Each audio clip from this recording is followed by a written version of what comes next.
Olá, alunos do 8º ano. Aqui é Leonardo Montes, professor de História, trazendo mais um vídeo para vocês, e dessa vez sobre a semana 1 do nosso PET 6, que começa aqui na página 60. Nosso tema, as forças políticas no início do segundo reinado no Brasil. Bom, então vamos lá. Olha o título provocando, né? Quem vai controlar o jovem imperador brasileiro? Dom Pedro II. Então vamos lembrar. Dom Pedro I volta para Portugal, deixa seu filho, Dom Pedro II, aqui no Brasil e passa o comando para ele. Mas como ele tinha apenas 5 anos de idade, não fazia muito sentido deixar com que ele tomasse conta do país, não é?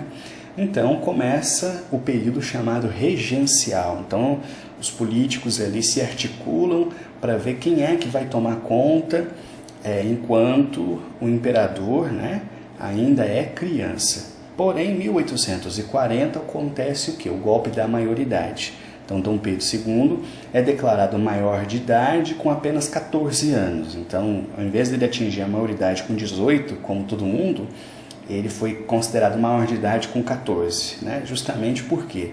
Porque o grupo que o apoiou, né, o grupo liberal, estava com receio de perder poder e influência, em razão dos conservadores. Então vocês vão ver nessa atividade que essa briga liberal e conservador, que aliás hoje são quase sinônimos, né? Mas essas brigas políticas de quem é mais progressista, que é o termo que se usa hoje, e quem é mais conservador, isso é uma coisa antiguíssima no Brasil, e desde que o Brasil existe tem esse rolo. Bom, mas vamos lá. O que acontece? Os chamados regressistas, e por que eles são chamados regressistas? Né? Eram chamados porque eles queriam retorno do Brasil à aliança com Portugal. Então eles não gostaram dessa separação, por isso eles queriam regresso, e eles eram então chamados de regressistas. E eles tinham o apoio de várias lideranças nordestinas, de altos funcionários do governo, comerciantes, grandes propriedades de terra, e eles fundam então o Partido Conservador. Conservador por quê? Porque ele não queria essas mudanças, ele não via com bons olhos todos esses ares de modernidade, não. Eles queriam continuar daquele jeito, principalmente do jeito que favorecesse os seus negócios. Vocês vão ver praticamente em todas as etapas do ensino de vocês que essas questões de visão de mundo em termos de política está muito mais associado a domínio e economia do que propriamente a querer fazer de uma forma ou querer fazer de outra, né? Se os ventos mudam, essas pessoas frequentemente mudam de lado. E a parte do centro-sul, ou seja, a parte central do Brasil para o sul, e vários membros da sociedade urbana criaram o Partido Liberal. Então, aqui os dois grandes partidos.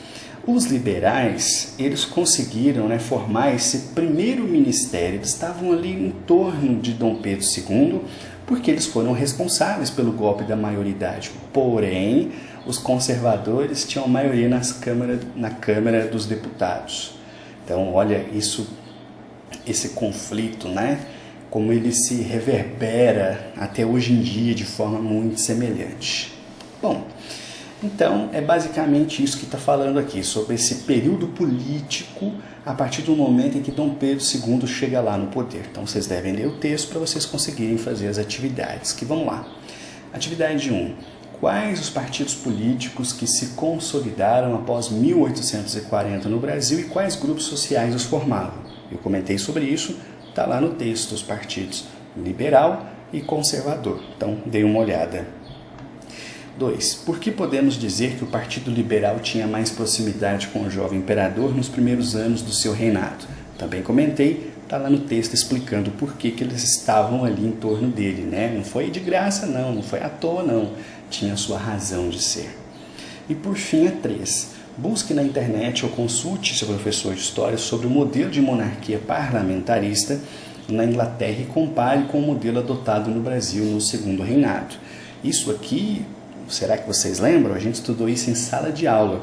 Se vocês olharem no caderno de vocês, lá vocês vão ver que a gente estudou sobre, né, a monarquia parlamentarista na Inglaterra, como ela era constituída, né, o que ela tinha de diferente, por exemplo, do que Dom Pedro II fez aqui no Brasil. Então, deem uma olhada lá, mas qualquer dúvida, qualquer dificuldade, me chamem, estou aqui para ajudá-los, ok? Um abraço e até a próxima.